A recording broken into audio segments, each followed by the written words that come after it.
मैं ये कहना चाहूँगा कि मैं जिस जगह पे रहता हूँ वो नया नगर का मीरा नर्सिंग होम गली कह सकते हैं आप उसको। मतलब एक ऐसे जगह पे रहता हूँ जहाँ पे ऐसा लगता है कि पता नहीं कितने गुंडे, कितने मवाली, कितने चरसी, कितने गड़दुल्ले रहते हैं मालूम नहीं, लेकिन मैं 20-25 साल से वहाँ पे रहता हूँ।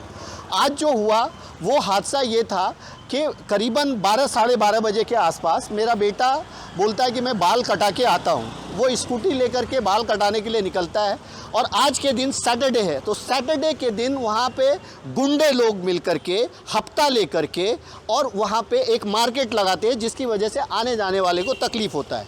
एक जब ये निकला तो एक टेम्पो आ रही थी, वो टेम्पो रिवर्स ले रही थी। इसको किसी ने वहाँ पे, अब आप समझिए कि वो किस लेवल का लड़का होगा जो इसको किस तरह से बोला होगा कि ए चल हट इधर से, रोक अभी टेम्पो आने दे, ऐसा क्या उसको मेरे बेटे को। अब इसमें इसको भी थोड़ा गुस्सा आया, इसने भी कुछ बोला। एक दो लड़के से, जो दो लड़के थे, एक या दो लड़के थे, उससे इसकी बहस हुई, वहाँ तक तो बात ठीक है। अचानक से 8-10 लड़के आ जाते हैं और इसके ऊपर टूट पड़ते हैं, इसका मुंह फोड़ देते हैं, कान फोड़ देते हैं। इसका बॉडी इतना है कि इसकी वजह से बच गया, नहीं तो कुछ भी और भी हो सकता था।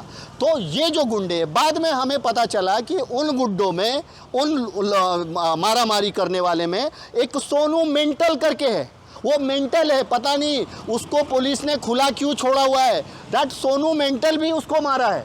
उसके बाद एक नाम आया, जिस गाड़ी पे टाइल्स आया था वो किसी शहनवाज का था। मतलब शहनवाज बोलो तो वो पटेल है, उसकी टेम्पो को कोई रोक नहीं सकता। मतलब आप एक तो सैटरडे मार्केट लगाएंगे ये लोग, उसके लिए ब्लॉक करेंगे, उसके बाद अगर टेम्पो बुलाएंगे तो उसको भी कोई रोक नहीं सकता। तो ये इन्हीं के लोग हैं और ये सारा चीज़ आप जब सीसीटीवी फुटेज पुलिस चेक करेगी तो वो क्लियर हो जाएगा। मेरे कहने का मतलब है, एक बच्चे से अगर किसी का झगड़ा हुआ तो 4 लोग मिल के छुड़ा देते हैं। अब आप आएंगे कि ऐसा इस लोगों ने क्यों किया, क्योंकि मैंने बहुत पहले ये शहनवाज के बारे में भी कुछ न्यूज़ें चलाई थी, इनके अवैध हथियार इन लोग के लिए तो आम बात है।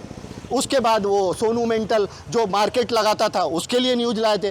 तो ये वो लोग, चूँकि हम उसी गली में रहते हैं तो उन लोगों को पता है ये इसका बेटा है। तो आप समझिए कि इसके ऊपर जिस तरह से हमला हुआ, आज इसकी जान बच गई। कुछ भी हो सकता था। नया नगर में आपने कुछ दिन पहले सुना होगा, ये सोनू मेंटल अरेस्ट भी हुआ था। एक सलाऊ नाम का आदमी जो है गिर करके मर गया था। चरस, गांजा, अफीम, मतलब ये सारा चीज़ है। मैं नया नगर के सीपी मधुकर पांडे सर से हाथ जोड़ के बोलूँगा, डीसीपी सर से बोलूँगा कि आप इन ऐसे गुंडे को खुले कैसे छोड़ सकते हैं। ये कुछ दिन पहले सोनू मेंटल तड़ीपार था, इसके ऊपर अगर आप देखेंगे तो कई सारे केसेस हैं। आज तो हद हो गई, आज तो हद हो गई। उसने एक पत्रकार की फैमिली पे हाथ डालना शुरू हो गया। मतलब इसका मतलब क्या है कि पत्रकार जो है किसी के खिलाफ ना लिखे, किसी के खिलाफ ना बोले, अगर बोलेगा तो उसको छोड़ के उसके परिवार के लोगों के ऊपर हमला किया जाएगा। ये बहुत गलत है। आप सबसे मेरी हाथ जोड़ के, आप सब पत्रकारों से भी मेरी हाथ जोड़ के विनती है कि ऐसे जो गुंडे लोग होते हैं, ऐसे जो जबरन कहीं पे भी हफ्ता लेकर के धंधे लगाते हैं, रेसिडेंट्स को परेशानी होती है, उनके हक में ये लड़ाई लड़े। और ख़ास करके मैं हाथ जोड़ करके कि मुझे डर लग रहा है, क्योंकि मैं उसी गली में रहता हूँ, मुझे इस बात का डर है कि ये गुंडे लोग कभी भी मेरे परिवार पे हमला कर सकते हैं, मुझ पे हमला कर सकते हैं, क्योंकि मेरे आने जाने का रास्ता वही है। और वहाँ पे चरस, गांजा, नशे में चूर, वो दुनिया भर के लड़के निकल जाएंगे। कोई कहीं बाहर से, यूपी बिहार से आ करके वहाँ पे लड़के मैंने देखा है। तो ये सब कुछ मैं जानता हूँ, 25 साल से देख रहा हूँ। ये एक आतंक है, ये एक आतंक का हद है। और मनपा को बोलना चाहूँगा, मीरा भाईंदर महानगर पालिका को, कि ऐसे गुंडे लोगों को हफ्ता लेकर के धंधा लगाने देते हैं, जिसकी वजह से इस तरह के हादसे होते हैं। आपने इसके पहले भी सुना होगा, उसी मार्केट में बहुत बड़ा मार हुआ था, यहाँ तक कि हाफ मर्डर तक का केस लगा था। ऐसे हुए थे, आए दिन इस तरह के झगड़े होते रहते हैं। तो क्या आदमी जहाँ पे रहता है, ये गुंडे लोग जहाँ पे रहते हैं, वहाँ पे चलना छोड़ दे, फिरना छोड़ दे, बाहर निकलना छोड़ दे, क्या करे?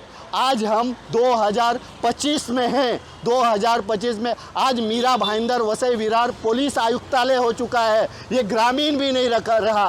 अब क्या अभी भी ये गुंडे लोग राज करेंगे? गुंडे लोग से डर के रहना पड़ेगा।